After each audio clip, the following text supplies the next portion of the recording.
Canada ਦੀ ਜ਼ਿੰਦਗੀ ਬਹੁਤ ਤੇਜ਼ ਹੈ, ਪਰ ਮੰਡੀ ਦੀ ਗਤੀ ਮੱਧਮ ਪੈ ਗਈ ਹੈ। ਨੌਕਰੀਆਂ ਘਟ ਗਈਆਂ ਹਨ ਤੇ ਨਵੇਂ ਆ ਰਹੇ ਵਿਦਿਆਰਥੀਆਂ ਲਈ ਜ਼ਿੰਦਗੀ ਔਖੀ ਹੋ ਗਈ ਹੈ। ਮੁਸ਼ਕਲਾਂ ਜ਼ਰੂਰ ਵਧੀਆਂ ਨੇ, ਪਰ ਕੀ ਕੈਨੇਡੀਅਨ ਡ੍ਰੀਮ ਪੂਰੀ ਤਰ੍ਹਾਂ ਹਨੇਰੇ ਵਿੱਚ ਗਵਾਚ ਰਿਹਾ ਹੈ ਜਾਂ ਅਜੇ ਵੀ ਕੋਈ ਆਸ ਦੀ ਕਿਰਨ ਬਾਕੀ ਹੈ?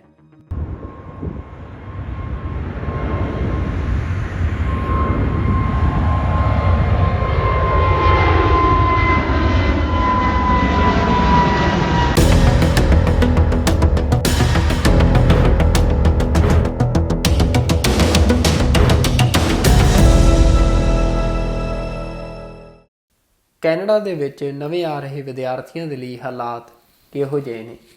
ਅੱਜ ਦੇ ਇਸ ਪ੍ਰੋਗਰਾਮ ਦਾ ਸਾਡਾ ਇਹੀ ਮੁੱਦਾ ਹੋਵੇਗਾ, ਜਿਸ ਬਾਰੇ ਅਸੀਂ ਜਾਣਨ ਦੀ ਕੋਸ਼ਿਸ਼ ਕਰਾਂਗੇ, ਕਿਉਂਕਿ ਕੈਨੇਡਾ ਦੇ ਵਿੱਚ ਜਿਹੜੇ ਹਾਲਾਤ ਨੇ ਹੁਣ ਪਹਿਲਾਂ ਵਰਗੇ ਨਹੀਂ ਰਹੇ।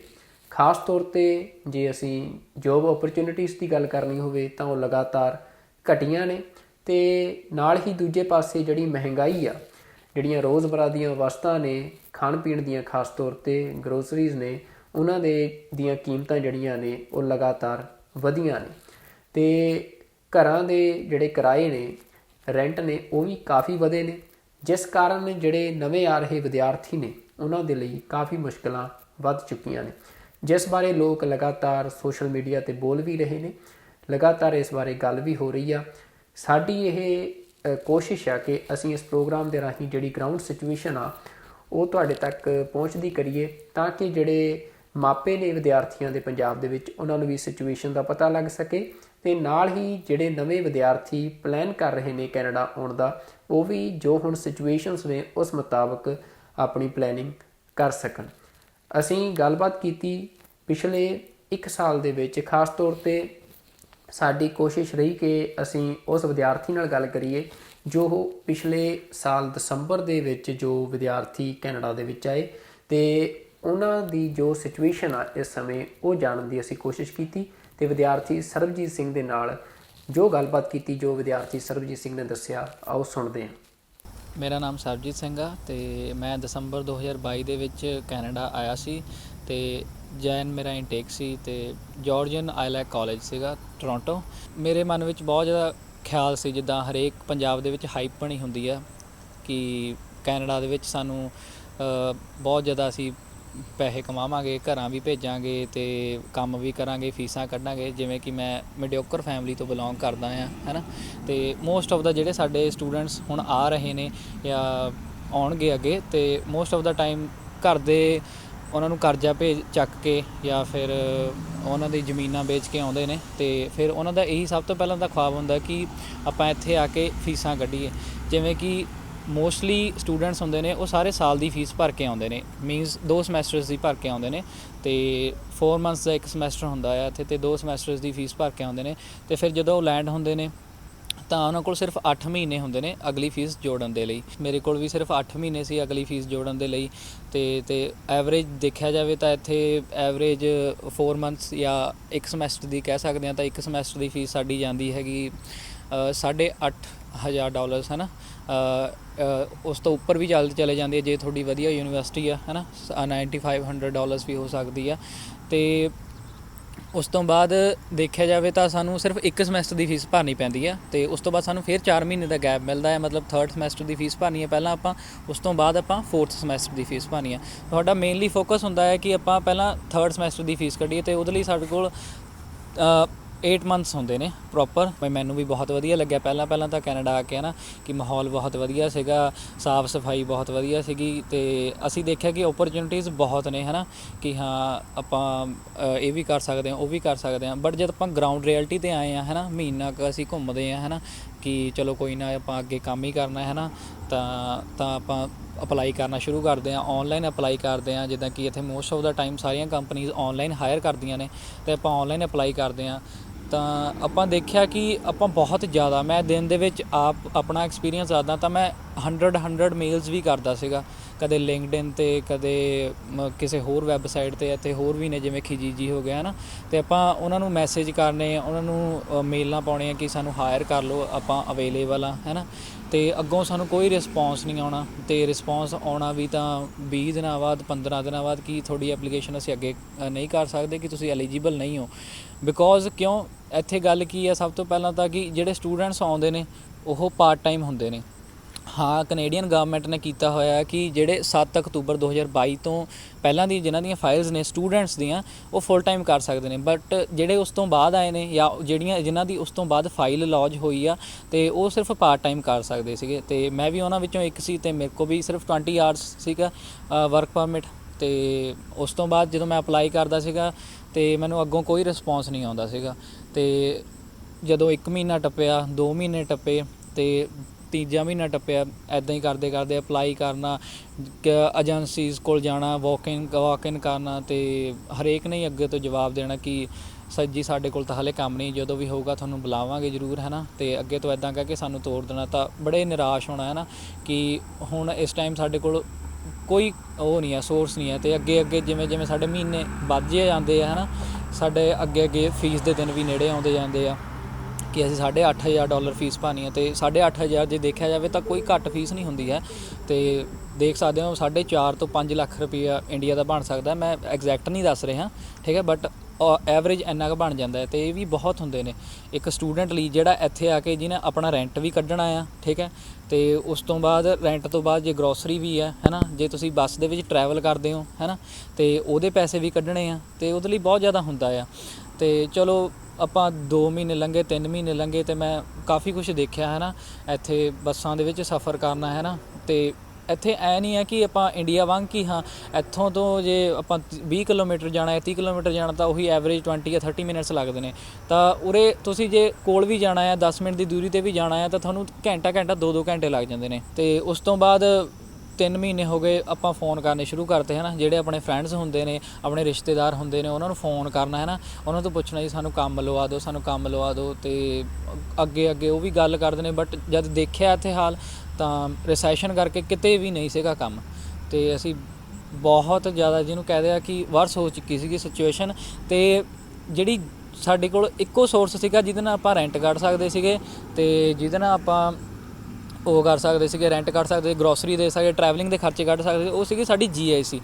ਸਾਡੇ ਲਈ ਬਹੁਤ ਜ਼ਿਆਦਾ ਇੰਪੋਰਟੈਂਟ ਆ ਕਿ ਹਾਂ ਕਿ ਆਪਾਂ GIC ਬਚਾ ਕੇ ਰੱਖੀਏ। ਸਾਨੂੰ ਇੰਡੀਆ ਤੋਂ ਹੀ ਕਹਿ ਕੇ ਤੋਰਿਆ ਜਾਂਦਾ ਕਿ ਆਪਣੀ GIC ਨਾਲ ਖਰਚ ਕਰੀ, ਕਿ ਅੱਗੇ ਤੇਰੀ ਫੀਸ ਦੇ ਵਿੱਚ ਸੌਖਾ ਹੋਊਗਾ। ਕਿਉਂਕਿ ਅੱਜ ਕੱਲ੍ਹ ਸਭ ਨੂੰ ਪਤਾ ਹੈ ਕਿ GIC ਹੈ ਕਿ ਉਹਦੇ ਨਾਲ ਆਪਾਂ ਥੋੜ੍ਹਾ ਬਹੁਤਾ ਰੈਂਟ ਕੱਢ ਸਕਦੇ ਹਾਂ, ਹੈ ਨਾ। ਅਤੇ ਹਰੇਕ ਮੰਥ ਤੁਹਾਨੂੰ ਅਪਰੋਕਸ $700 GIC ਦੇ ਆਉਂਦੇ ਆ। ਬਟ ਜੇ ਤੁਸੀਂ ਇੱਥੇ ਆ ਕੇ ਦੇਖਦੇ ਹੋ, ਅਤੇ ਤੁਹਾਡੇ ਕੋਲ ਕੰਮ ਨਹੀਂ ਹੁੰਦਾ, ਤੁਹਾਡੇ ਕੋਲ ਪੈਸੇ ਨਹੀਂ ਹੁੰਦੇ, ਹੈ ਨਾ, ਅਤੇ ਫਿਰ ਤੁਸੀਂ ਉਹ GIC ਵਰਤਣੀ ਸ਼ੁਰੂ ਕਰ ਦਿੰਦੇ ਹੋ, ਹੈ ਨਾ। ਕਿਉਂਕਿ 700 ਆਇਆ, ਅਤੇ 700 ਮੈਂ ਨਹੀਂ ਮੰਨਦਾ ਕਿ ਬਹੁਤ ਜ਼ਿਆਦਾ ਹੁੰਦਾ ਹੈ। ਬਟ ਹਾਂ, ਇੱਕ ਸਰਵਾਈਵ ਕਰਨ ਲਈ, ਸਿਰਫ ਸਰਵਾਈਵ ਕਰਨ ਦੀ ਗੱਲ ਕਰ ਰਹੇ ਹਾਂ, ਸਰਵਾਈਵ ਕਰਨ ਲਈ ਵਰਥ ਇਟ ਹੁੰਦੇ ਆ। $500 ਤੁਹਾਡਾ, $450 ਤੋਂ $400 ਤੋਂ $500 ਤੱਕ ਤੁਹਾਡਾ ਰੈਂਟ ਚਲਾ ਜਾਂਦਾ ਆ। ਅਤੇ ਉਹਦੇ ਵਿੱਚ ਤੁਹਾਡੀ $100-150 ਦੀ ਗਰੋਸਰੀ ਆ ਜਾਂਦੀ ਆ, ਹੈ ਨਾ। ਅਤੇ ਐਵੇਂ ਹੀ ਟਰੈਵਲਿੰਗ ਵਗੈਰਾ ਦਾ ਚੱਲ ਪੈਂਦਾ ਹੈ ਆਪਣਾ ਖਰਚਾ, ਹੈ ਨਾ। ਅਤੇ ਉਹਦੇ ਨਾਲ ਆਪਾਂ ਪਹਿਲਾਂ ਸਰਵਾਈਵ ਕੀਤਾ। ਅਤੇ ਮੈਂ ਜ਼ਿਆਦਾ ਨਹੀਂ ਕਹਿ ਰਿਹਾ, ਤਾਂ ਮੈਂ 4 ਤੋਂ 5 ਮਹੀਨੇ, ਜਾਂ ਮਿਨੀਮਮ ਮੈਂ ਕਹਿੰਦਾ ਮੈਂ 6 ਮਹੀਨੇ ਪੂਰਾ ਅਨਐਮਪਲੋਇਡ ਰਿਹਾ। ਉਹਦੇ ਵਿੱਚ ਸਿਰਫ ਮਾੜਾ ਕੰਮ, ਹੈ ਨਾ, ਕਿਸੇ ਨੂੰ ਕਾਲ ਲਾ ਕੇ ਪੁੱਛ ਲੈਣਾ ਕਿ ਹਾਂਜੀ ਤੁਹਾਡੇ ਕੋਲ ਕੰਮ ਹੈਗਾ। ਜਿਵੇਂ ਕਿ ਕਈ ਵੈੱਬਸਾਈਟਸ ਨੇ ਇੱਥੇ, ਹੈ ਨਾ, ਖਿਜੀਜੀ ਵਰਗੀਆਂ, ਜਿਹੜੀਆਂ ਪਾ ਦਿੰਦੀਆਂ ਨੇ, ਉੱਥੇ ਇੰਪਲੋਇਰਸ ਪਾਉਂਦੇ ਨੇ ਕਿ ਸਾਨੂੰ ਅੱਜ ਲਈ ਕੰਮ ਚਾਹੀਦਾ, ਕੱਲ੍ਹ ਹੀ ਕੰਮ ਚਾਹੀਦਾ। ਅਤੇ ਉੱਥੇ 1 ਦਿਨ ਦੀ 2-2 ਦਿਨ ਦੀਆਂ ਆਪਾਂ ਸ਼ਿਫਟਸ ਲਾ ਕੇ ਆਉਣੀਆਂ, ਹੈ ਨਾ। ਅਤੇ ਉਹ ਤੋਂ ਮਾੜੇ ਮੋਟੇ ਪੈਸੇ ਬਚਣੇ, $100-150 $200 ਬਣਨਾ ਆ, ਹੈ ਨਾ। ਸੋ ਇਹ ਕਹਾਣੀ ਇਕੱਲੇ ਸਰਬਜੀਤ ਸਿੰਘ ਦੀ ਨਹੀਂ ਹੈ। ਇਹ ਕਹਾਣੀ ਲਗਭਗ ਪਿਛਲੇ 1 ਸਾਲ ਦੇ ਵਿੱਚ ਕੈਨੇਡਾ ਆਏ ਸਾਰੇ ਵਿਦਿਆਰਥੀਆਂ ਦੀਆਂ। ਸਾਰੇ ਵਿਦਿਆਰਥੀਆਂ ਨੂੰ ਹੀ ਕਾਫੀ ਮੁਸ਼ਕਿਲਾਂ ਦਾ ਸਾਹਮਣਾ ਕਰਨਾ ਪੈ ਰਿਹਾ। ਜਿਵੇਂ ਸਰਬਜੀਤ ਸਿੰਘ ਨੇ ਦੱਸਿਆ ਕਿ ਕਿਸ ਤਰ੍ਹਾਂ ਕਈ ਮਹੀਨੇ ਜਿਹੜਾ ਆ ਉਹਨਾਂ ਨੂੰ ਨੌਕਰੀਆਂ ਨਹੀਂ ਮਿਲੀਆਂ, ਅਤੇ ਜਿਸ ਕਾਰਨ ਜਿਹੜੇ ਖਰਚੇ ਆ ਉਹ ਕਰਨੇ ਬੜੇ ਔਖੇ ਹੋ ਗਏ, ਅਤੇ ਜਿਹੜਾ ਗੁਜ਼ਾਰਾ ਆ ਉਹ ਕੈਨੇਡਾ ਦੇ ਵਿੱਚ ਵਿਦਿਆਰਥੀਆਂ ਦਾ ਕਾਫੀ ਔਖਾ ਹੋ ਚੁੱਕਿਆ। ਅਤੇ ਇਸ ਤੋਂ ਇਲਾਵਾ ਜਦੋਂ ਵਿਦਿਆਰਥੀ ਕੈਨੇਡਾ ਦੇ ਵਿੱਚ ਆਉਂਦੇ ਨੇ, ਤਾਂ ਸਭ ਤੋਂ ਪਹਿਲਾਂ ਜਿਹੜੀ ਉਹਨਾਂ ਦੀ ਇੰਟਰੈਕਸ਼ਨ ਆ ਉਹ ਇੱਥੇ ਹਾਇਰਿੰਗ ਏਜੰਸੀਜ਼ ਦੇ ਨਾਲ ਹੁੰਦੀ ਆ, ਜੋ ਕਿ ਵਿਦਿਆਰਥੀਆਂ ਨੂੰ ਕੰਮ ਦਿਵਾਉਣ ਦੇ ਵਿੱਚ ਮਦਦ ਕਰਦੀਆਂ ਨੇ। ਅਤੇ ਅਸੀਂ ਹਾਇਰਿੰਗ ਏਜੰਸੀ ਦੇ ਰੀਨਾ ਝੱਜ ਜੀ ਹੋਰਾਂ ਦੇ ਨਾਲ ਗੱਲਬਾਤ ਕਰਕੇ ਜਾਣਨ ਦੀ ਕੋਸ਼ਿਸ਼ ਕੀਤੀ ਕਿ ਇਸ ਸਮੇਂ ਜਿਹੜੀ ਬਰੈਂਪਟਨ ਤੇ ਖਾਸ ਤੌਰ ਤੇ GTA ਦਾ ਏਰੀਆ ਆ, ਉੱਥੇ ਜਿਹੜੀ ਐਮਪਲੋਇਮੈਂਟ ਦੀ ਮਾਰਕੀਟ ਆ ਉਸ ਦੀ ਕੀ ਸਥਿਤੀ ਆ ਤੇ ਜੋ ਜੋਬ ਓਪਰਚੁਨਿਟੀਜ਼ ਨੇ ਉਹਨਾਂ ਦੀ ਇੱਥੇ ਇਸ ਸਮੇਂ GTA ਦੇ ਵਿੱਚ ਕੀ ਸਥਿਤੀ ਆ? ਕਾਫੀ ਜੌਬਸ 'ਤੇ ਫਰਕ ਪਿਆ ਆ, ਸਪੈਸ਼ਲੀ ਸਟੂਡੈਂਟਸ। ਪਹਿਲੇ ਕੰਪਨੀਜ਼ ਤੋਂ ਆਪਾਂ ਨੂੰ ਰਿਕੁਆਇਰਮੈਂਟਸ ਆਉਂਦੀਆਂ ਸੀ ਕਿ ਤੁਸੀਂ ਫੁੱਲ ਟਾਈਮ ਭੇਜੋ ਜਾਂ ਤੁਸੀਂ ਪਾਰਟ ਟਾਈਮ ਭੇਜੋ, ਲੇਕਿਨ ਕੋਈ ਮੈਨ ਪਾਵਰ ਸਾਨੂੰ ਜ਼ਰੂਰ ਭੇਜੋ, ਹੈ ਨਾ। ਸੋ ਆਫਟਰ ਕੋਵਿਡ ਆਹ ਚੀਜ਼ਾਂ ਬਹੁਤ ਬਦਲ ਚੁੱਕੀਆਂ ਆ। ਇਹ ਕੰਪਨੀਜ਼ ਡੋਂਟ ਵਾਂਟ ਕਿ ਤੁਸੀਂ ਇੱਕ part time like man power ਭੇਜੋ ਜਿਹਨਾਂ ਨੂੰ ਬਾਰ-ਬਾਰ ਸਾਨੂੰ ਟ੍ਰੇਨ ਕਰਨਾ ਪਵੇ। ਉਹਨਾਂ ਨੂੰ ਚਾਹੀਦਾ ਸਾਨੂੰ ਇੱਕ ਫੁੱਲ ਟਾਈਮ ਹੋਵੇ ਮੈਨ ਪਾਵਰ, ਇੱਕ ਵਾਰ ਅਸੀਂ ਉਹਨਾਂ ਨੂੰ ਟ੍ਰੇਨਿੰਗ ਦੇ ਦਈਏ and continue to do our work. ਅੱਗੇ ਹੁੰਦਾ ਸੀ ਉਹਨਾਂ ਨੂੰ ਰਿਕੁਆਇਰਮੈਂਟਸ ਚਾਹੀਦੀ ਹੈ 10 ਪੀਪਲ, ਪਾਰਟ ਟਾਈਮਸ ਹੋਣ ਜਾਂ ਫੁੱਲ ਟਾਈਮ ਹੋਣ, no problem, they have enough people to train. ਹੁਣ ਉਹ ਚੀਜ਼ਾਂ ਬਹੁਤ ਬਦਲ ਚੁੱਕੀਆਂ। ਉਸ ਕਰਕੇ ਯੈਸ, ਇਟਸ ਡੈਫੀਨਿਟਲੀ ਕਰੈਕਟ ਕਿ ਮੈਨ ਪਾਵਰ ਨਹੀਂ ਚਾਹੀਦੀ ਫੈਕਟਰੀਜ਼ ਨੂੰ ਡਿਊ ਟੂ ਕੋਵਿਡ।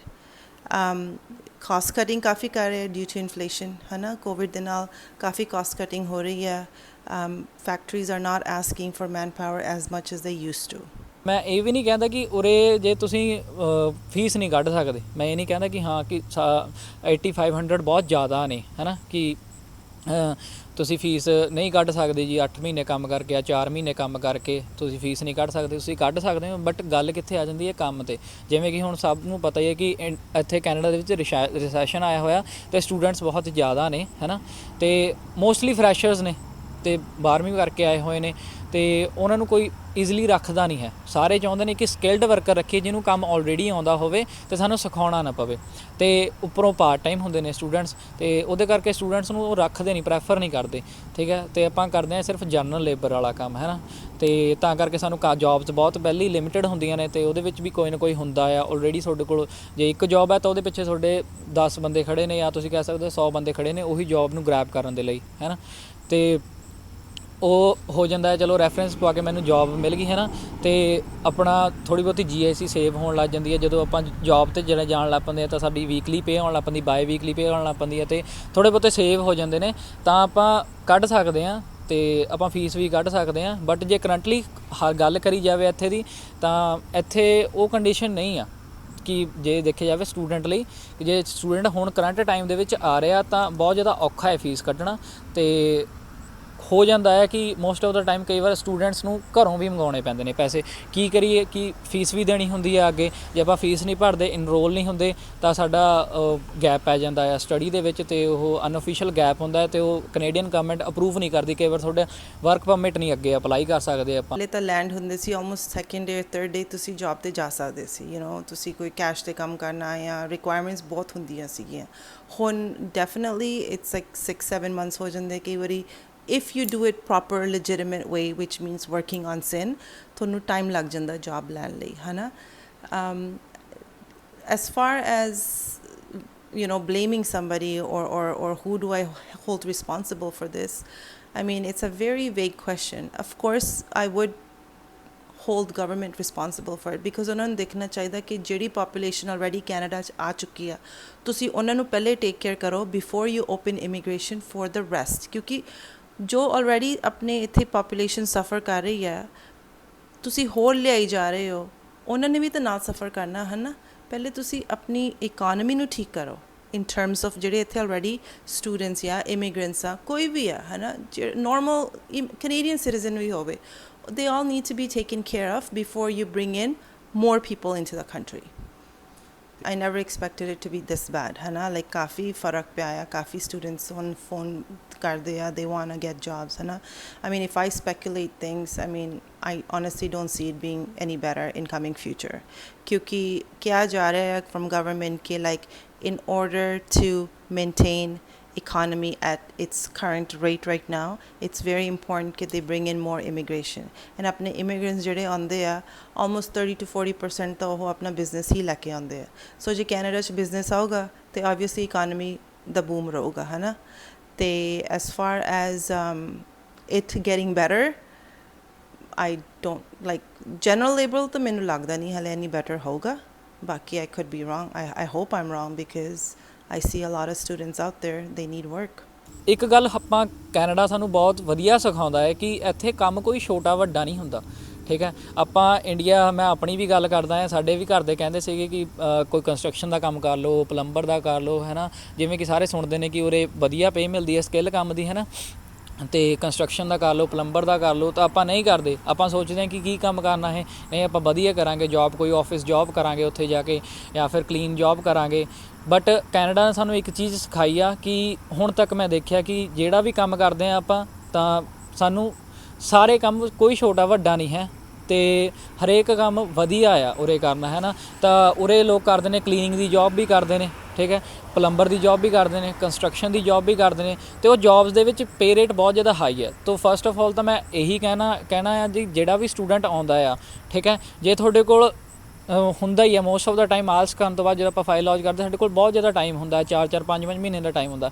ਪਲੀਜ਼ ਤੁਸੀਂ ਉਹਨੂੰ ਕੰਜ਼ਿਊਮ ਕਰੋ ਅਤੇ ਉਹਦੇ ਵਿੱਚ ਕੋਈ ਨਾ ਕੋਈ ਸਕਿੱਲ ਸਿੱਖੋ ਆਪਣੀ, ਹੈ ਨਾ। ਭਾਵੇਂ ਤੁਸੀਂ ਪਲੰਬਰ ਕੋਲ ਲਾ ਕੇ ਆਓ, ਭਾਵੇਂ ਥੋੜ੍ਹਾ ਟਾਈਮ ਲਾ ਕੇ ਆਉਂਦੇ ਹੋ, ਤੁਹਾਨੂੰ ਟੂਲ ਆਉਂਦੇ ਹੁੰਦੇ ਆ ਕਿ ਹਾਂ ਟੂਲ ਕਿਵੇਂ ਹੈ, ਤਾਂ ਤੁਸੀਂ ਅੱਗੇ ਉੱਥੇ ਆਪਣੀ ਰੈਫਰੈਂਸ ਪਾ ਸਕਦੇ ਹੋ ਕਿ ਸਾਨੂੰ ਕੰਮ ਆਉਂਦਾ ਆ, ਥੋੜ੍ਹੇ ਈਜ਼ੀ ਹੋ ਜਾਂਦਾ ਕੰਮ ਸਿੱਖਣਾ। ਸੋ ਇਹ ਜਿਹੜੀ ਸਾਰੀ ਗੱਲਬਾਤ ਆ, ਇਸ ਤੋਂ ਸਪਸ਼ਟ ਹੋ ਜਾਂਦਾ ਆ ਬੜਾ ਸੌਖਾ ਹੀ ਕਿ ਹਾਲਾਤ ਜਿਹੜੇ ਆ ਉਹ ਬੜੇ ਔਖੇ ਨੇ ਵਿਦਿਆਰਥੀਆਂ ਦੇ ਲਈ, ਅਤੇ ਗੁਜ਼ਾਰਾ ਕਰਨਾ ਵੀ ਬੜਾ ਔਖਾ ਹੋਇਆ ਪਿਆ ਹੈ। ਅਤੇ ਇਸ ਸਮੇਂ ਜਿਹੜੀ ਜਦੋਂ ਅਜਿਹੇ ਹਾਲਾਤ ਹੋਣ ਤਾਂ ਜਿਹੜੀ ਸਿੱਖੀ ਦੀ ਰਵਾਇਤ ਆ, ਪਰੰਪਰਾ ਆ, ਉਹ ਵੀ ਦੇਖਣ ਨੂੰ ਮਿਲਦਾ ਆ ਕੈਨੇਡਾ ਦੇ ਵਿੱਚ ਵੀ, ਦੁਨੀਆ ਦੇ ਹਰ ਥਾਂ ਦੇ ਉੱਤੇ ਹੀ ਭਾਵੇਂ ਕਿ ਦੇਖਣ ਨੂੰ ਮਿਲਦਾ। ਪਰ ਇੱਥੇ ਜਦੋਂ ਅਸੀਂ ਇਸ ਸਟੋਰੀ ਨੂੰ ਕਵਰ ਕਰ ਰਹੇ ਸੀ ਤਾਂ ਇਹ ਵੀ ਪਤਾ ਲੱਗਿਆ ਕਿ ਜਿਹੜੇ ਵਿਦਿਆਰਥੀ ਨੇ, ਉਹਨਾਂ ਦੇ ਨਾਲ ਗੱਲਬਾਤ ਕੀਤੀ ਵੱਖੋ-ਵੱਖ ਵਿਦਿਆਰਥੀਆਂ ਦੇ ਨਾਲ, ਕਿ ਉਹਨਾਂ ਦੇ ਲਈ ਜਿਹੜਾ ਸਹਾਰਾ ਆ ਉਹ ਕਿਵੇਂ ਗੁਰਦੁਆਰਾ ਸਾਹਿਬ ਬਣਦੇ ਨੇ, ਕਿਉਂਕਿ ਗੁਰਦੁਆਰਾ ਸਾਹਿਬ ਦੇ ਵਿੱਚ ਜਿਹੜੀ ਸਿੱਖੀ ਦੀ ਰਵਾਇਤ ਆ ਲੰਗਰ ਦੀ, ਉਹ ਲਗਾਤਾਰ GTA ਦੇ ਵਿੱਚ, ਕੈਨੇਡਾ ਦੇ ਵਿੱਚ, ਦੁਨੀਆ ਦੇ ਵਿੱਚ ਕਿਤੇ ਵੀ ਹੋਣ, ਪਰ ਇੱਥੇ ਵੀ ਜਿਹੜੇ ਗੁਰਦੁਆਰਾ ਸਾਹਿਬ ਨੇ ਉੱਥੇ ਜਿਵੇਂ ਲਗਾਤਾਰ ਲੰਗਰ ਚੱਲਦੇ ਨੇ, ਤਾਂ ਵਿਦਿਆਰਥੀ ਇਸ ਗੱਲੋਂ ਜ਼ਰੂਰ ਜਿਹੜਾ ਆ ਮਤਲਬ ਉਹਨਾਂ ਦੀ ਜਿਹੜਾ ਉਹਨਾਂ ਦਾ ਫਿਕਰ ਆ ਉਹ ਖਤਮ ਹੋ ਜਾਂਦਾ ਆ ਕਿ ਖਾਸ ਤੌਰ 'ਤੇ ਖਾਣ ਪੀਣ ਵਾਲੇ ਪੱਖ ਤੋਂ ਤਾਂ ਮੁਸ਼ਕਿਲ ਦੇ ਵਿੱਚ ਫਸੇ ਵਿਦਿਆਰਥੀ ਗੁਰਦੁਆਰਾ ਸਾਹਿਬ ਤੱਕ ਪਹੁੰਚ ਕਰਦੇ ਨੇ। ਅਤੇ ਗੁਰਦੁਆਰਾ ਸਾਹਿਬ ਦੀਆਂ ਪ੍ਰਬੰਧਕ ਕਮੇਟੀਆਂ ਵੀ ਜਿਹੜੀਆਂ ਨੇ ਉਹ ਹਮੇਸ਼ਾ, ਉਹਨਾਂ ਦੀ ਕੋਸ਼ਿਸ਼ ਰਹਿੰਦੀ ਆ, ਬਲਕਿ ਉਹ ਹਮੇਸ਼ਾ ਹੀ ਜਿਹੜੇ ਵਿਦਿਆਰਥੀ ਉਹਨਾਂ ਤੱਕ ਪਹੁੰਚ ਕਰਦੇ ਨੇ ਕਿਸੇ ਵੀ ਤਰ੍ਹਾਂ ਦੀ ਮਦਦ ਦੀ ਜੋ ਲੋੜਵੰਦ ਹੁੰਦੇ ਨੇ, ਤਾਂ ਗੁਰਦੁਆਰਾ ਸਾਹਿਬ ਦੀਆਂ ਜਿਹੜੀਆਂ ਕਮੇਟੀਆਂ ਨੇ ਉਹ ਉਹਨਾਂ ਦੀ ਕਿਸ ਤਰ੍ਹਾਂ ਮਦਦ ਕਰਦੀਆਂ ਨੇ, ਇਹਦੇ ਬਾਰੇ ਜਾਣਨ ਲਈ ਅਸੀਂ ਜਿਹੜਾ ਗੁਰਦੁਆਰਾ ਸਿੱਖ ਸੰਗਤ ਬਰੈਂਪਟਨ ਆ, ਉੱਥੋਂ ਦੇ ਜਿਹੜੀ ਪ੍ਰਬੰਧਕੀ ਕਮੇਟੀ ਆ ਉਸ ਦੇ ਵਿੱਚ ਸੇਵਾਦਾਰ ਨੇ ਵੀਰ ਜੀ, ਉਹਨਾਂ ਦੇ ਨਾਲ ਗੱਲਬਾਤ ਕੀਤੀ ਅਤੇ ਉਹਨਾਂ ਤੋਂ ਜਾਣਨ ਦੀ ਕੋਸ਼ਿਸ਼ ਕੀਤੀ ਕਿ ਵਿਦਿਆਰਥੀਆਂ ਦੀ ਕੀ ਸਥਿਤੀ ਉਹਨਾਂ ਦੇ ਸਾਹਮਣੇ ਆਈ ਹੈ ਅਤੇ ਕਿਸ ਤਰ੍ਹਾਂ ਜਿਹੜੀਆਂ ਗੁਰਦੁਆਰਾ ਕਮੇਟੀਆਂ ਨੇ ਉਹ ਇਸ ਮੁਸ਼ਕਿਲ ਦੇ ਸਮੇਂ ਵਿਦਿਆਰਥੀਆਂ ਦੀ ਮਦਦ ਲਈ ਤਿਆਰ ਰਹਿੰਦੀਆਂ ਨੇ।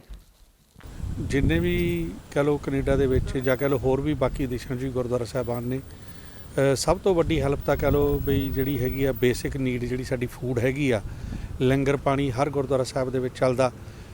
ਸਟੂਡੈਂਟਸ ਕਹਿ ਲਓ ਵੱਡੀ ਗਿਣਤੀ ਵਿੱਚ ਵੀ ਆਉਂਦੇ ਨੇ ਇੱਥੇ ਹੁਣ ਤਕਰੀਬਨ ਅਸੀਂ ਹਰ ਰੋਜ਼ ਕਹਿ ਲਓ ਵੀ ਜੋ ਲੰਗਰ ਦੇ ਵਿੱਚ 4500 ਤੋਂ 5000 ਦੇ ਕਰੀਬ ਪ੍ਰਾਣੀਆਂ ਦਾ ਲੰਗਰ ਬਣਦਾ ਹੈਗਾ। ਉਹਦੇ ਵਿੱਚ ਮੈਂ ਸਮਝਦਾ ਵੀ 70% ਤੋਂ ਉੱਪਰ ਜਿਹੜੇ ਹੈਗੇ ਨੇ ਸਟੂਡੈਂਟ ਹੁੰਦੇ ਨੇ। ਸਾਰੇ ਗੁਰਦੁਆਰਾ ਸਾਹਿਬਾਨ ਹੀ ਕਹਿ ਲਓ ਵੱਧ ਤੋਂ ਵੱਧ ਹੈਲਪ ਕਰਨ ਦੀ ਕੋਸ਼ਿਸ਼ ਕਰਦੇ ਨੇ। ਅਸੀਂ ਵੀ ਜੇ ਲੰਗਰ ਪਾਣੀ ਤੋਂ ਬਿਨਾਂ ਕੋਈ ਹੋਰ ਜ਼ਰੂਰਤ ਹੋਵੇ ਆਪਣੇ ਵੱਲੋਂ ਵੀ ਪੂਰੀ ਕਰਨ ਦੀ ਕੋਸ਼ਿਸ਼ ਕਰੀਦੀ ਆ।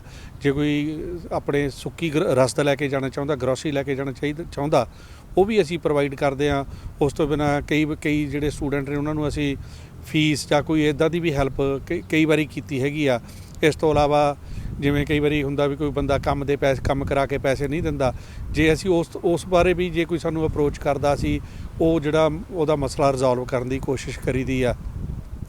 ਬਾਕੀ ਹੁਣ ਕਹਿ ਲਓ ਵੀ ਜੇ ਦੇਖਿਆ ਜਾਵੇ ਤਾਂ ਜਿਹੜੇ ਬੱਚਿਆਂ ਕੋਲੇ ਕਿਰਾਇਆ ਨਹੀਂ ਹੈਗਾ। ਇੱਥੇ ਇਸ ਗੁਰਦੁਆਰਾ ਸਾਹਿਬ 'ਚ ਮੈਂ ਦੇਖਿਆ ਵੀ 2-3 ਜਿਹੜੇ ਬੱਚੇ ਨੇ ਉਹ ਰਾਤ ਨੂੰ ਕਾਰਾਂ ਦੇ ਵਿੱਚ ਸੌਂਦੇ ਨੇ ਅਤੇ ਅੰਦਰ ਆ ਕੇ ਗੁਰਦੁਆਰਾ ਸਾਹਿਬ ਦੇ ਵਾਸ਼ਰੂਮ ਵਗੈਰਾ ਯੂਜ਼ ਕਰਦੇ ਨੇ। ਹੁਣ ਤਾਂ ਨਹੀਂ ਹੈਗੇ, ਪਰ 2 ਮਹੀਨੇ ਪਹਿਲਾਂ 2-3 ਬੱਚੇ ਸੀ ਜਿਹੜੇ ਕਾਰਾਂ ਦੇ ਵਿੱਚ ਸੌਂਦੇ ਸੀਗੇ। ਅਤੇ ਹਾਲਤ ਕਹਿ ਲਓ ਜਿਹੜੇ ਖਾਸ ਕਰਕੇ ਜਿਹੜੇ ਨਵੇਂ ਆਏ ਨੇ ਜਿਨ੍ਹਾਂ ਕੋਲੇ ਕੰਮ ਨਹੀਂ, ਉਹਨਾਂ ਦੀ ਹਾਲਤ ਬਹੁਤ ਨਾਜ਼ੁਕ ਹੈਗੀ ਆ। ਹੁਣ ਸ਼ਾਮ ਨੂੰ ਬੱਚੇ ਆਉਂਦੇ ਨੇ, ਕਹਿ ਲਓ ਜਿਵੇਂ ਆਪਾਂ ਪਹਿਲਾਂ ਵੀ ਗੱਲ ਕੀਤੀ ਆ ਵੀ ਕਈ ਮਹੀਨੇ ਹੋ ਗਏ ਜਿਹੜੇ ਆਇਆਂ ਨੂੰ ਉਹਨਾਂ ਨੂੰ ਜੋਬ ਨਹੀਂ ਮਿਲ ਰਹੀ। ਬੱਚੇ ਫਾਈਨੈਂਸ਼ੀਅਲੀ ਤੌਰ 'ਤੇ ਟਾਈਟ ਨੇ ਅਤੇ ਪਿੱਛੋਂ ਕਰਜ਼ਾ ਚੱਕ ਕੇ ਵੀ ਆਉਂਦੇ ਨੇ। ਜਿਹੜੇ ਪੇਰੈਂਟਸ ਨੇ ਉਹ ਵੀ ਤਵੱਕੋ ਰੱਖਦੇ ਨੇ ਵੀ ਬੱਚਾ ਸਾਡਾ ਬਾਹਰ ਗਿਆ, ਹੁਣ ਅਸੀਂ 1 ਫੀਸ ਦੇਤੀ ਤਾਂ ਉਹ ਸਾਨੂੰ ਉੱਥੋਂ ਕੁਝ ਭੇਜੂਗਾ ਜਾਂ ਸਾਡੇ ਹੈਲਪ ਕਰੂਗਾ। ਬੱਚਿਆਂ ਲਈ ਬਹੁਤ ਔਖਾ ਇੱਥੇ ਦਾ ਕਹਿ ਲਓ ਜਿਹੜਾ ਫੀਸਾਂ ਕੱਢਣੀਆਂ ਬਹੁਤ ਔਖੀਆਂ ਨੇ। ਕਹਿ ਲਓ ਰਹਿਣ ਸਹਿਣ ਦਾ ਖਰਚਾ ਬਹੁਤ ਔਖਾ। ਤੇ ਕਈ ਵਿਚਾਰੇ ਜਿਹੜੇ ਬੱਚੇ ਨੇ ਇਕੱਠੇ ਹੋ ਕੇ ਰਹਿੰਦੇ ਨੇ, ਇਸ ਤਰ੍ਹਾਂ ਆਪਣਾ ਖਰਚਾ ਕੱਢਣ ਦੀ ਕੋਸ਼ਿਸ਼ ਕਰਦੇ ਨੇ। ਸੋ ਇਹ ਸਾਰੀ ਗੱਲਬਾਤ ਤੋਂ ਇਹ ਗੱਲ ਬੜੀ ਸਪਸ਼ਟ ਹੋ ਜਾਂਦੀ ਆ ਕਿ ਕੈਨੇਡਾ ਜਿਹੜਾ ਕੋਈ ਇੱਕ ਅਜਿਹਾ ਸੁਪਨਾ ਨਹੀਂ ਕਿ ਜਿੱਥੇ ਪੰਜਾਬ ਦੇ ਵਿੱਚ ਜਿਵੇਂ ਆਮ ਇਹ ਗੱਲ ਬੜੀ ਪ੍ਰਚਲਿਤ ਆ ਕਿ ਕੈਨੇਡਾ ਕੋਈ ਡਾਲਰ ਜਿਹੜੇ ਰੁੱਖ ਨੇ ਉੱਥੇ ਰੁੱਖਾਂ ਦੇ ਉੱਤੇ ਡਾਲਰ ਨਹੀਂ ਲੱਗੇ, ਅਤੇ ਇੱਥੇ ਬੜੀ ਹੱਡ ਭੰਨਵੀਂ ਕਮਾਈ ਤੁਹਾਨੂੰ ਕਰਨੀ ਪੈਂਦੀ ਆ। ਅਤੇ ਖਾਸ ਤੌਰ 'ਤੇ ਕਿਉਂਕਿ ਅਸੀਂ ਦੇਖਦੇ ਹਾਂ ਕਿ ਪੰਜਾਬ ਤੋਂ ਵੱਡੀ ਗਿਣਤੀ ਦੇ ਵਿੱਚ 12ਵੀਂ ਤੋਂ ਬਾਅਦ ਜਿਹੜੇ ਵਿਦਿਆਰਥੀ ਆ ਚੜ੍ਹਦੀ ਉਮਰ ਹੀ ਚੜ੍ਹਦੀ ਜਵਾਨੀ ਦੇ ਵਿੱਚ ਮਾਪਿਆਂ ਤੋਂ ਦੂਰ ਇਸ ਧਰਤੀ 'ਤੇ ਆਉਂਦੇ ਨੇ, ਤਾਂ ਇੱਥੇ ਉਹਨਾਂ ਦੇ ਲਈ ਜਿਹੜੀਆਂ ਪਹਿਲਾਂ ਵੀ ਬੜੀ ਮਿਹਨਤ ਕਰਦੇ ਸੀ ਵਿਦਿਆਰਥੀ, ਪਰ ਜਿਹੜੇ ਹੁਣ ਹਾਲਾਤ ਨੇ ਉਹ ਹੋਰ ਜ਼ਿਆਦਾ ਕੁਝ ਔਖੇ ਹੋ ਚੁੱਕੇ ਆ ਕਿਉਂਕਿ ਕੰਮ ਵੀ ਨਹੀਂ ਮਿਲ ਰਿਹਾ। ਵਿਦਿਆਰਥੀ ਕੰਮ ਕਰਨ ਲਈ ਤਿਆਰ ਰਹਿੰਦੇ ਨੇ, ਪਰ ਜਦੋਂ ਕੰਮ ਨਾ ਮਿਲੇ ਤਾਂ ਤੁਹਾਡੀ ਜਿਹੜੀ ਮੈਂਟਲ ਹੈਲਥ ਆ ਉਸ ਦੇ ਉੱਤੇ ਕਾਫੀ ਜਿਹੜਾ ਆ ਅਸਰ ਪੈਂਦਾ ਹੈ, ਅਤੇ ਡਿਪਰੈਸ਼ਨ ਵਰਗੀ ਜਿਹੜੀ ਸਥਿਤੀ ਆ ਉਹ ਬਣਨੀ ਸੁਭਾਵਿਕ ਆ ਕਿਉਂਕਿ ਬੜੀ ਘੱਟ ਉਮਰ ਦੇ ਵਿੱਚ ਜਿਹੜੇ ਵਿਦਿਆਰਥੀ ਨੇ ਉਹ ਆਪਣੇ ਪਰਿਵਾਰਾਂ ਤੋਂ ਦੂਰ ਇਸ ਧਰਤੀ 'ਤੇ ਆਉਂਦੇ ਆ। ਤਾਂ ਇੱਥੇ ਕਮਿਊਨਿਟੀ ਦਾ ਰੋਲ ਬਹੁਤ ਵੱਡਾ ਬਣ ਜਾਂਦਾ ਆ, ਅਤੇ ਇੱਕ ਦੂਜੇ ਦੀ ਮਦਦ ਜਿਹੜੀ ਆ ਜਾਂ ਇੱਕ ਦੂਜੇ ਦਾ ਜਿਹੜਾ ਆਸਰਾ ਆ ਬਣਨਾ ਉਹ ਬੜਾ ਜ਼ਰੂਰੀ ਆ ਅਜਿਹੇ ਸਮਿਆਂ 'ਚ ਜਦੋਂ ਇੱਕ ਤਰ੍ਹਾਂ ਦੀ ਇਹ ਡਿਸਟਰੈਸਿੰਗ ਸਿਚੁਏਸ਼ਨ ਆ ਜਿਹੜੀ ਉਹ ਸਾਡੇ ਸਾਹਮਣੇ ਖੜੀ ਹੋ ਰਹੀ ਹੋਵੇ। ਅਤੇ ਵਿਦਿਆਰਥੀਆਂ ਦੇ ਲਈ ਇਹ ਵੀ ਬੜਾ ਸਾਡੀ ਇਸ ਪੇਸ਼ਕਸ਼ ਦੇ ਵਿੱਚ ਅਸੀਂ ਕੋਸ਼ਿਸ਼ ਕੀਤੀ ਆ ਕਿ ਜੋ ਇੱਥੇ ਸਿਚੁਏਸ਼ਨ ਆ ਗਰਾਊਂਡ 'ਤੇ ਉਹ ਤੁਹਾਡੇ ਸਾਹਮਣੇ ਰੱਖ ਸਕੀਏ, ਤਾਂ ਕਿ ਪਿੱਛੇ ਮਾਪਿਆਂ ਨੂੰ ਵੀ ਇਸ ਗੱਲ ਦਾ ਪਤਾ ਲੱਗ ਸਕੇ ਕਿ ਉੱਥੇ ਹੁਣ ਇਸ ਤਰ੍ਹਾਂ ਨਹੀਂ ਕਿ ਵਿਦਿਆਰਥੀ ਜਾਂਦੇ ਸਰ ਕੰਮ 'ਤੇ ਲੱਗ ਕੇ ਅਤੇ ਪਿੱਛੇ ਜਿਹੜੀ ਇੱਕ ਆਰਥਿਕ ਆਸ ਹੁੰਦੀ ਆ ਪਰਿਵਾਰਾਂ ਨੂੰ ਉਹ ਵੀ ਪੂਰੀ ਕਰ ਸਕਣ। ਅਤੇ ਨਾਲ ਹੀ ਜਿਹੜੇ ਵਿਦਿਆਰਥੀ ਨਵੇਂ ਵੀ ਪਲਾਨ ਕਰ ਰਹੇ ਨੇ ਕੈਨੇਡਾ ਆਉਣ ਦੇ ਲਈ, ਉਹਨਾਂ ਦੇ ਲਈ ਵੀ ਬੜਾ ਜ਼ਰੂਰੀ ਆ ਕਿ ਉਹ ਸਾਰੀਆਂ ਇਹਨਾਂ ਸਿਚੁਏਸ਼ਨਸ ਨੂੰ ਆਪਣੇ ਧਿਆਨ 'ਚ ਰੱਖ ਕੇ ਹੀ ਜਿਹੜੀਆਂ ਆਪਣੀਆਂ ਪਲੈਨਿੰਗਸ ਕਰਨ। ਅਤੇ ਜਿਵੇਂ ਸਰਬਜੀਤ ਸਿੰਘ ਨੇ ਦੱਸਿਆ ਕਿ ਵਿਦਿਆਰਥੀ ਕੋਸ਼ਿਸ਼ ਕਰਨ ਕਿ ਕੋਈ ਨਾ ਕੋਈ ਜਿਹੜੀ ਸਕਿੱਲ ਆ ਉਸ ਦੀ ਜ਼ਰੂਰ ਟ੍ਰੇਨਿੰਗ ਲੈ ਕੇ ਜਾਂ ਉਸ ਦਾ ਕੁਝ ਉਸ ਬਾਰੇ ਸਿੱਖ ਕੇ ਜਿਹੜਾ ਆ ਉਹ ਕੈਨੇਡਾ ਦੇ ਵਿੱਚ ਆਉਣ, ਕਿਉਂਕਿ ਹੱਥੀਂ ਕਿਰਤ ਕਰਨ ਦੀ ਇੱਥੇ ਜਿਹੜੀ ਵੈਲਿਊ ਆ ਉਹ ਕਾਫੀ ਆ, ਅਤੇ ਉਸ ਦੇ ਲਈ ਤੁਹਾਡੇ ਲਈ ਓਪਰਚੁਨਿਟੀਜ਼ ਜਿਹੜੀਆਂ ਨੇ ਉਹ ਖੁੱਲ੍ਹ ਸਕਦੀਆਂ ਨੇ, ਸੰਭਾਵਨਾਵਾਂ ਵੱਧ ਹੋ ਜਾਂਦੀਆਂ ਨੇ ਜੇ ਤੁਸੀਂ ਸਕਿੱਲਡ ਹੋਵੋ, ਜੇ ਕੋਈ ਸਕਿੱਲ ਤੁਹਾਨੂੰ ਜਿਹੜੀ ਆ ਆਉਂਦੀ ਹੋਵੇ। ਤਾਂ ਸਾਡੇ ਅੱਜ ਦੇ ਇਸ ਪ੍ਰੋਗਰਾਮ ਦੇ ਵਿੱਚ ਅਸੀਂ ਜਿਹੜਾ ਇਹ ਇੱਕ ਮਸਲਾ ਬੜਾ ਕਮਿਊਨਿਟੀ ਦੀ ਯੂਥ ਨਾਲ ਜੁੜਿਆ ਆ ਉਹਦੇ ਬਾਰੇ ਅਸੀਂ ਕੋਸ਼ਿਸ਼ ਕੀਤੀ ਆ ਕਿ ਤੁਹਾਡੇ ਸਾਹਮਣੇ ਰੱਖੀਏ, ਅਤੇ ਅਗਲੇ ਪ੍ਰੋਗਰਾਮਾਂ ਦੇ ਵਿੱਚ ਵੀ ਜਿਹੜੇ ਹੋਰ ਮੁੱਦੇ ਜਾਂ ਮਸਲੇ ਆ ਉਹ ਲੈ ਕੇ ਤੁਹਾਡੇ ਅੱਗੇ ਹਾਜ਼ਰ ਹੁੰਦੇ ਰਹਾਂਗੇ। ਉਦੋਂ ਤੱਕ ਰੱਬ ਰਾਖਾ। ਵਾਹਿਗੁਰੂ ਜੀ ਕਾ ਖਾਲਸਾ, ਵਾਹਿਗੁਰੂ ਜੀ ਕੀ ਫਤਿਹ।